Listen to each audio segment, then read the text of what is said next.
Right, we are back, room 301.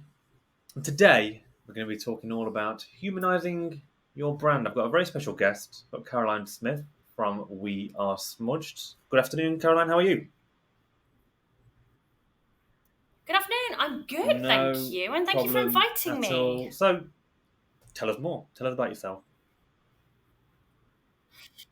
About myself. So, a little bit on Smudged. So, Smudged is on a mission to humanize brands. How that came about, I spent 18 years or so as an in house professional working across predominantly B2B.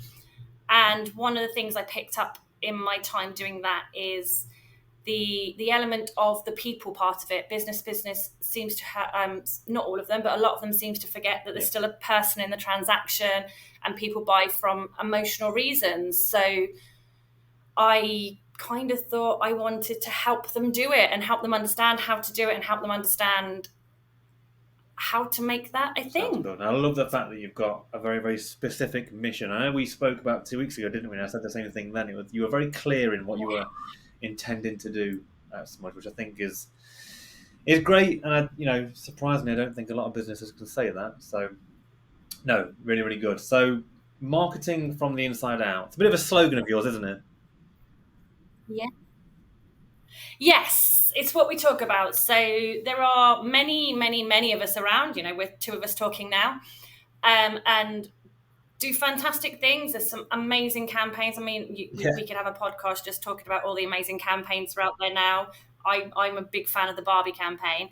But when you look at those campaigns, what is it? Is their culture, their ethos, everything about what they stand for, and that's where the inside out comes from. That if you get your insides correct, your outsides become easy. It's knowing your why, your purpose, your passion, why you do what you do, and then connecting the two together to the challenges that your audience is Right. having and No, I join the two completely agree. together. And, having ran a business, dealing B2B myself for the last 10 plus years at this point, it's so important that, at the end of the day, a lot of the differentiation you have as a business is the people you employ yourself. A lot of different services are Absolutely. very similar these days. So it's the people you put in front of your customers that Yeah. can make all the difference. So how can a company use its internal team and culture to sort of humanize its brand, shall we say? Simple as use your people. So many brands have become very faceless, very about the product, the service, about the brand, and forgetting that behind all of that is a team of experts who make that hamster wheel keep turning, so to speak. And it's allowing them to tell those stories, allowing them to let the people tell. We all know it ourselves. The kind of the three Mm. degrees of separation. If you pass something down the line, it kind of loses its authenticity. So let the people tell their story.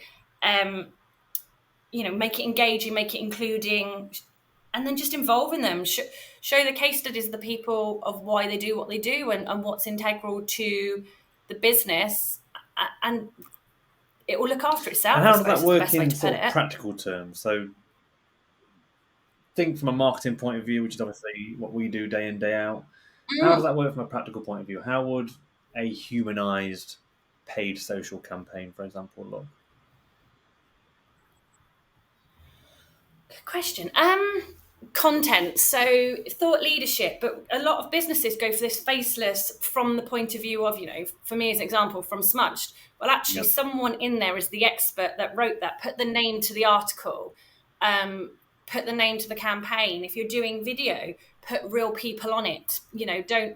Don't use actors, use people. You show your culture, show their expertise, show the people doing what they do day in, day out. Simple as, really. Just don't hide behind your Is there logo, anything from your basically. experience? Obviously, you've worked in house before, haven't you, Caroline? And I imagine Yeah. there's some reluctance sometimes to be the face of campaigns and be too involved. But is there anything in your experience that you've leveraged to get individual stories and expertise from team members to bring them to the forefront, make them feel more comfortable? They just want to do, when you include them in the story. So prime example is I worked for a software company, and we were all included. We were, nobody's role was someone's role, if that makes sense. We all knew everybody was an expert in what they did, but everybody knew how they did what they did. And when we did stuff, if we did conferences, we didn't just have someone from sales or quite often someone from marketing. We had the expert stand up there and have that conversation. They don't want to hear from me doing secondhand, someone else has given me that information. When we did partnership articles in trade journals, it wasn't written by me. It Yeah. was written by the person. Yes, sometimes I'd had to redraft it to make Yeah. it a little bit more media friendly. But the one thing I say to a lot of people, they don't see that they're good at what they do. So many people I know that I've worked with make amazing copywriters, but they believe that because they're a numbers person or they're an R&D person, they're an engineer, oh, I can't copyright. And they wrote some of the most natural, beautiful copy I've ever seen. You know, it's things like technical brochures. I wouldn't write them. I would get them to write them, then I would humanize them. Our job as marketeers is not to do it all, it's to help understand how to connect it. And it's just, people want to get involved. They're excited about it. If you've got the right people in the right place for the right company, they'll want I to think do it. I've seen a very, very, very similar thing. I think buy-in from the internal team is so important, and culture Absolutely. plays a massive, massive role in that. And I imagine a poor company culture can work heavily against the marketer, but a great company culture can make a marketer's life, Yes. far, far easier. What role does culture play in your mind Yeah. in humanizing a brand? It's so important. People buy what you do and why you do it. And you just have to look at, in this digital age, people talk. You There is well documented toxic cultures being talked about, Mm-hmm. and it does affect the shareholder value, and it does affect the profitability, because you don't want to do business with someone who doesn't treat their employees well. And sometimes I feel that gets forgotten, because when people think of return on investment or profitability, they think about new leads, new customers, making more money, when actually you go back to the fact of looking at the cost of recruiting, the cost of HR issues. Well, actually, all leads to that bottom line and that profitability, and then brand value. If your PR team and your media team are constantly having to do crisis management, the cost of that, when actually what they want to be doing is sharing beautiful stories about how amazing your company is, and instead you're I dread to firefighting think all the the cost time. of Brewdog's crisis PR bill at the moment. Well, you've dropped the name in. I was a bit kind of, do I drop the name in? But that is exactly what came to mind when I thought of that, of the whole situation of as a marketing team. We can sit here and go, I'm sure many of us have had conversations about, oh, how would you manage it? What would you be thinking? And as marketeers, we don't want to be firefighting all the time. That's not why we came into what we did. Whether it is because you're comms or whatever, we don't do our best work when we feel like we're going into what fire are we going to have to tackle tomorrow. We do our best work when we enjoy who we work for, whether that's because we are internally or externally. If we enjoy who we work for because you're a great place to work, because you care about the people who work for you, the people you do business with, you get better marketing, because we become so passionate about what you do, and doing our job I couldn't becomes agree with that more. And I easy. think all too often business leaders almost create a separation between what happens inside the walls and how that impacts what happens outside the walls. But they're so Absolutely. intrinsically linked, aren't they? And I think that's often forgotten. A Yeah. poor company culture, a lack of buy-in, Yeah. can have a massive, massive impact on the bottom line for sure. And Yeah. we've seen that with the company we've just mentioned, and plenty of others. Plenty of others. And Yeah. I know. I'll be honest. It has affected my buying decisions as well. Definitely, I've looked at a shelf of craft beer. I'm a craft beer fan. I've looked and I've thought twice about buying certain brands because of the stories that you hear. you, you it's the way it's going. I mean, people are want to buy from people who do good things. We Gone are the days where markets or businesses were reliant on what we put out there. We are in a digital age that you are one click away from the truth. And but people buy from emotional decisions. People, the new buying age, whether you are B2B or B2C, is by the time they physically speak to you, they know you, you know everything about your company, they know they want to do business with you. And it's our job as business owners to ensure that we are not faking it till you make it. People see behind these false personas now, these fake ideas, and this perfect lifestyle, perfect culture.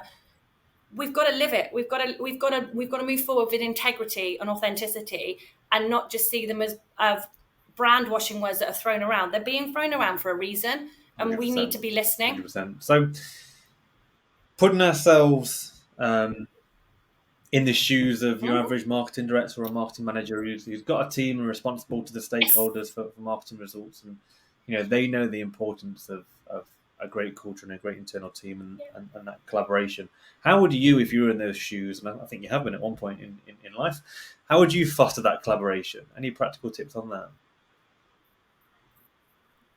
I think the first thing is top down. You've got to have two hats on. You've got to know that you've got this leadership role, but you've also got this. Yeah, Remember what your role is there to do.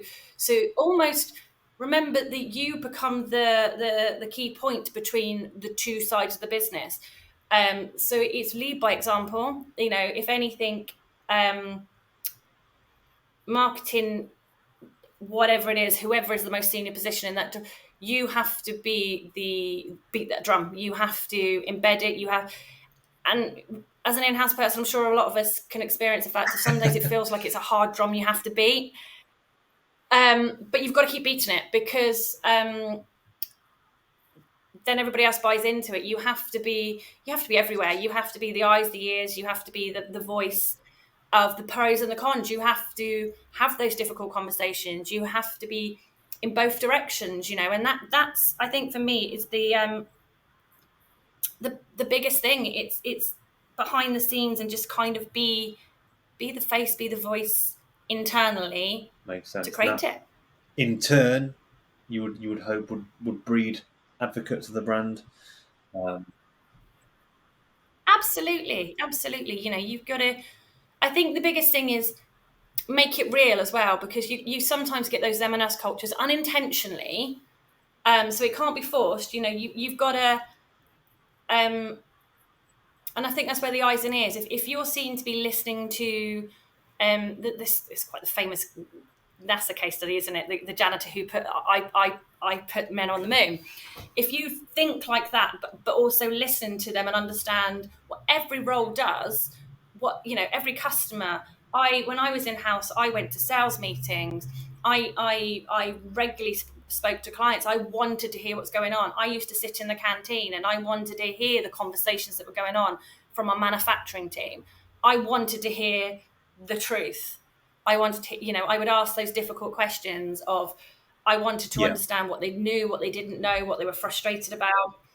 And from our clients, I wanted it to be, I wanted them to feel that they could tell us everything, because then you become the ability to have that intel to makes drive that sense. Makes change. sense. And yeah, it's really ringing true to me. I think the more buy-in you get internally, definitely how it impacts externally. You mentioned brand washing a few moments ago. Mm. What are some sort of telltale signs Yes. that this is being done with a lack of authenticity, should we Oh, say? um, Do you I'm have a going to give case a case study? study because I've talked about it in my marketing. Dashwash. Dashwash was a prime example. So they're a B Corp company. Um, yes, they do ethical manufacturing, ethical sourcing, but then they didn't Yeah, live and breathe it. It's a campaign they've used. They went and used quite a pivotal PR thing with Prince William to use it for their advantage. And in there was the whole, they just lost the whole ethos of, they were trying to say that if you don't want the limelight, we do. And I was like, the whole ethical side of the fact of the whole mental health behind it, the whole using the media that this guy's taken to court in the first place. That's, ethical is live it, breathe it, everything you do. It's not saying you have to be perfect, because no one is, but if you make a mistake, own it, apologize for it, and learn from it. And people see through that. It is the whole B Corp is in I, the news a I lot at the was moment because they're having to just change the about way to say that. they vet their, because of people. because of the fact that people are using Yeah. it as a look at us, we're a good company. You have to live it and breathe it. You have to be perfect. You have to everything about it. You know, the values of B Corp. You have to live it and breathe it. There are some fantastic companies using it and doing it very, very well. But brand washing is jumping. You know, anybody jumping on the back of anything like that, whether it is I mean, a high profile thing. Another good example was Shell. So becoming the sponsor of the Okay. cycling. Yet they're one of the biggest contributors to the oil problem, and it's like, and everybody said, um, what does this mean for the fact of renewable energies and what you're doing to drive this? But, you know, it's jumping on, it's covering up what you're doing um, to try and use something else to your advantage, and it's like, no, fix that first and then use that, rather 100%. than I think use that while there's you're so fixing it. many. You mentioned there about B Corp. There's so many accreditations that you can slap on your business now. B Corp. You've got fair living wage. You've got all these different things. Yeah, Good place. good Yeah. places to work. I mean, there's all those different things of um, people are, they're losing their integrity and their value because 100%. And people are a using lot of the them. brands you see in the news nowadays, like the Brewdogs, like whoever else who, where they've had staff who have come forward and spoken about the challenges of working there, um, using these sort of marketing tactics, because they are marketing tactics, aren't they? B Corp badge, fair living wage, all that kind of stuff. Like you say, losing credibility. And I think we'll Yeah, start to see, as we clearly have with B Corp, is those guidelines and what you need to do to achieve those statuses to get stricter and stricter. it's going to get stricter. How they vet them. How they vet Also, them, should you it be know, something I you have think to apply for with or the prove PR. every single month, every single. I think it should be. I do. I think it should be. I think you should have to do it every single year. You know, as marketeers, if we go for chartered status, we have to prove Mm, we're continuing to make sure we're good at what we do every single year to keep that accreditation.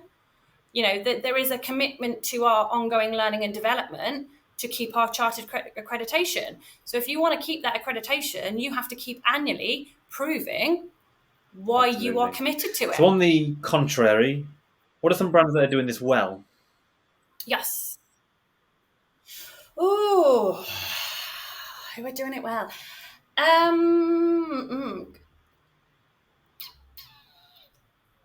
Do you know what? The one that sprung to mind for me, I was looking into this and a few, because there's not many in the B2B that really stand out, either that or they're just living it. There's a really good one with Adobe at the moment, and I really love this as an example. They've created like an environment to, because they're a creative company, so they've created an intranet where people can share their skills, share their articles, their own little ones. So it's a little bit like the Slack culture. And then they use that to generate content, and they just get people to kind of share their design, share their skills, because people Yeah. are proud to work for Adobe. And I don't, you know, and you and I quite like that. That it's just literally a creative platform for a creative company to allow their team to be creative. No, I like that. For me, that kind of resonated. It's such a, I know it's not kind of what you'd normally think of that, but for me, that was like, But how free amazing is marketing, that as an effectively, haven't they, example? from their team as well?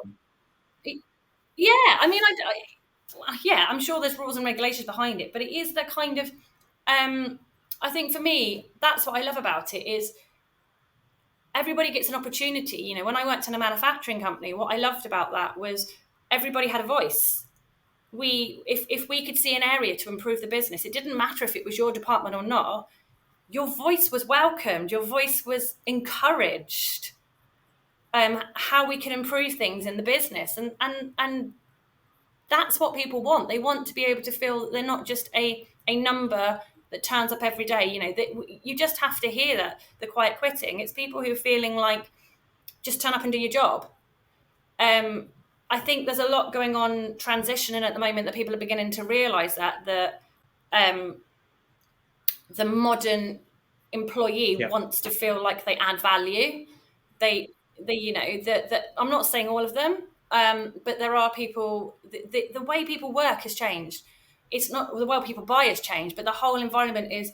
We want to do things that are more aligned to us now and what matters to us. We want to work with businesses who are aligned to us, and that's where I think for me there are some smaller companies coming up who are starting to do it. There are some, but I think it's still slow burn. Some of the bigger companies, it's harder because they're so huge, and you're going to hear good and bad stories. You just have to go on Glassdoor and see the big companies with the 3.5, because Yeah, you've either yeah. got the people who absolutely love it or the people who go, so it's a difficult to say who's getting it right. It's a perception, isn't it? I think who's getting it right. Are they growing? Are they retaining staff? But Adobe was the one that I loved, and I've heard a few people who say it's a Totally. great place to I'm going to work. find that. I presume there's an article out Um, there somewhere that sort of explains about that campaign.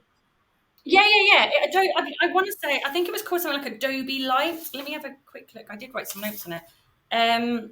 But basically, it's just like an intranet that encourages them to share and support any articles they've seen, anything that's relevant.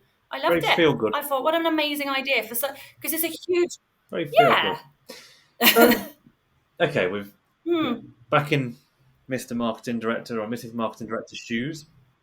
We've managed to Yes. convince the board to get some more participation from the team. We've managed to convince the team to buy in, and they are bought in. How do we measure that? How do we go back to the board in 6 months' time and say this worked a treat? There's many things. I think employee satisfaction. The so many businesses forget to actually ask them how they feel, ask them what they're enjoying. Um, you've then got retention. Sickness, all the kind of things that you wouldn't relate to brand and brand experience. Is what are your sickness rates? What are your retention rates? Right the way through to, are they becoming brand ambassadors? Are they proud to mention they work for them? We all know on social media you can choose to tag your business. Are they saying I work here? Are they proud to admit it? You've then got onto the fact of leading right down the customer journey. How is that to the conversion rates? How is it for the customer experience? Are they naming people? Because they will, in those testimonials. Are you sharing those testimonials where someone has been named?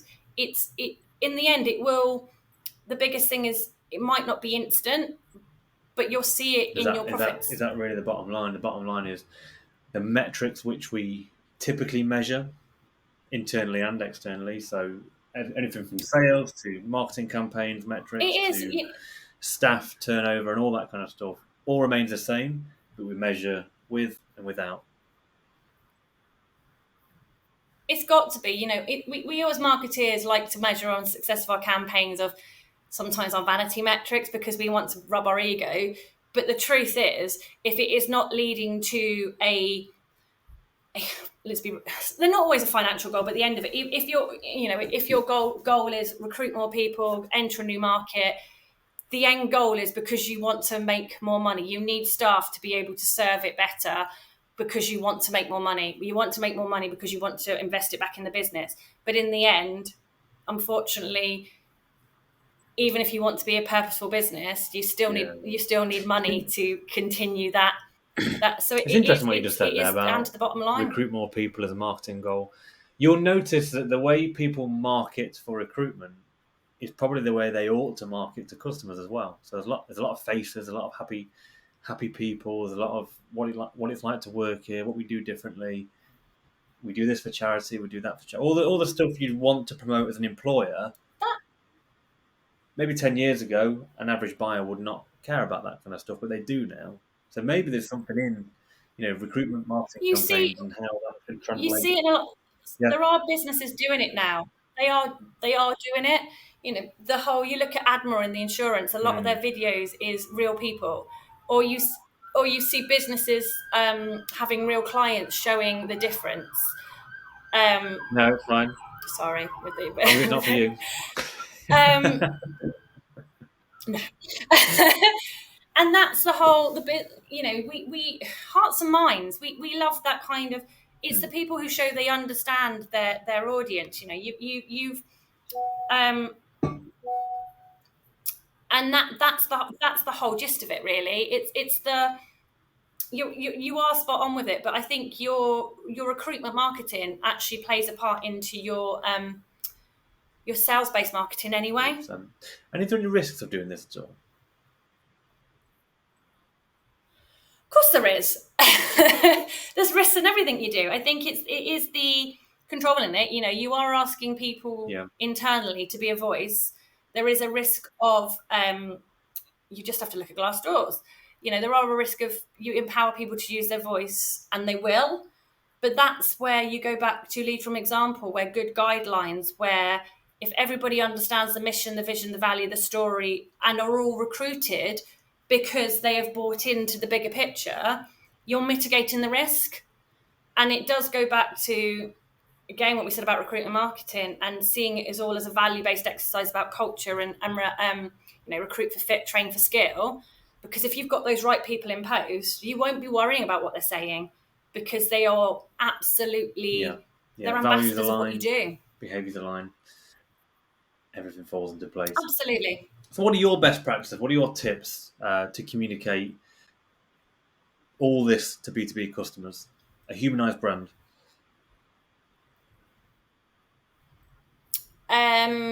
Start with your foundations. So know your why, know why you Just do be this. surprised how many businesses don't What is know the that. purpose of it? Because that's your differentiator. Yeah, it's the problem isn't B2B. I was having this conversation with someone this morning. They've lost sight. So when they've grown, sometimes if you haven't stuck with that founder led environment, sometimes the core mission can get lost. So I say to people, go back and have a look at it. Remember, above and beyond whatever the product or the service is, it does.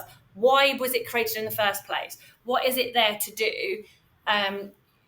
Move away from features and benefits and think of impact and value. And because people buy Yeah. because they want something that solves their challenges or makes them feel better.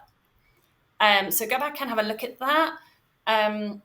Look at why you exist, your values, because that's, and I don't mean that the stereotypical ones of integrity, transparency, honesty, because I say to a lot of people, if you have to put them on their website, it does make people question. If you have to physically say these are my values, I question businesses personally. If you have to put that as your values, I question why, because Most people most are people, honest. I would hope, maybe that's my need to see the good in, yeah, I maybe I need to see the good in people, that I presume you are leading with authenticity, integrity, honesty. But know what that is, embed it into the culture, share that wide, have really good internal communications. And I don't mean just when something's changed, I mean the success stories, what you've been up to. People want to know why they do what they do. If you've run a really big project and what it's doing, don't just talk about we've just won this. Talk about who the client is and the difference it's making. Because if someone will feel more passionate about doing it if they know Yeah. they're making a difference to someone else's life. Yeah, that's the biggest one. It's just really Go know back to your basics. why and share it every If you know your go back why, to basics. every part of marketing becomes much easier. Messaging. Yeah, and stand for something, And it's also, we talk about your social purpose. Absolutely, but make sure you truly believe it. If it is sustainability, make Yeah. sure you're squeaky clean and you have a very sustainable, ethical business. If it is inclusion and diversity, make sure Yeah. you have an Yeah. inclusive and diverse workforce. Because otherwise it goes back to the brand washing again. So it's know what your why is, know what your purpose is, and live it, breathe I'm it, embed sold. it. I'm totally sold, and I'm sure everyone listening is sold too. So, looking ahead in the realm of humanizing B2B Yes. brands, what do you see? What do you predict for the future, and how can we adapt Mm. our strategies for them? Oh, I think it's going to come more and more important. I think because we have a world of sameness and people are looking for a reason to buy, and they buy them. So the humanized brands will be the ones, and we're already seeing it, are the ones that people are buying from. When you look at the conversations of, there are businesses flying at the moment, Yeah. Yeah. despite the economic turndown, businesses, there are businesses thriving and growing. They are the businesses that are adapting and changing. I'm going to say the dreaded word, AI. It's here to stay. And actually, in this world of AI, actually is a very good tool for that mass customization, because it can help you Mm. understand those relationships, how to embed it further. And I don't mean chat GPT, as all us marketeers talking about. I'm talking about those chat bots that can help you enhance those experiences.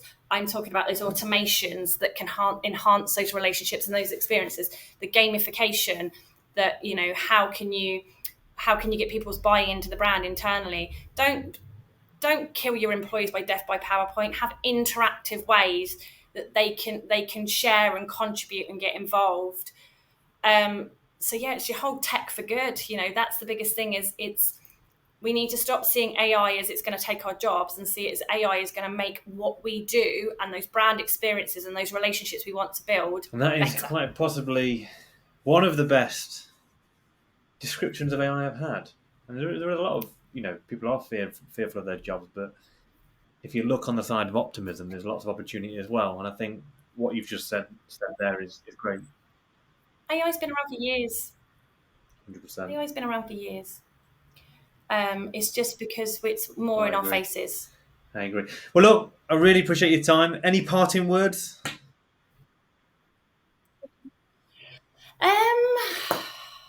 Just remember, we're all people, and we all want, and as a species, we want connections. So let's find a way to build those connections on a human level. Put myself in my own shoes. B2B. When someone buys from me or from you, they're not buying the brand. They're buying the people that work within the brand. They're buying the years of experience and the craftsmanship and the people they're going to work with day to day and who they're going to interface with on a daily basis. So yeah, the more we can bring the people to the forefront, the better. And that's something that I've certainly learned in my time. Anything from the marketing to even when we're pitching. When we're pitching now, we focus on the process, who you're working with, what expertise they have, what experience they have, and so on and so forth, and really bringing the people to the forefront to add weight to our own brand, and hopefully it works both ways. So, no, I really enjoyed this chat, Caroline. I think there's lots of takeaways. Thank you again. Thank you. No, and thank you. It's great to kind of have an opportunity to put this out there. Thank you all for listening. We will see you again soon.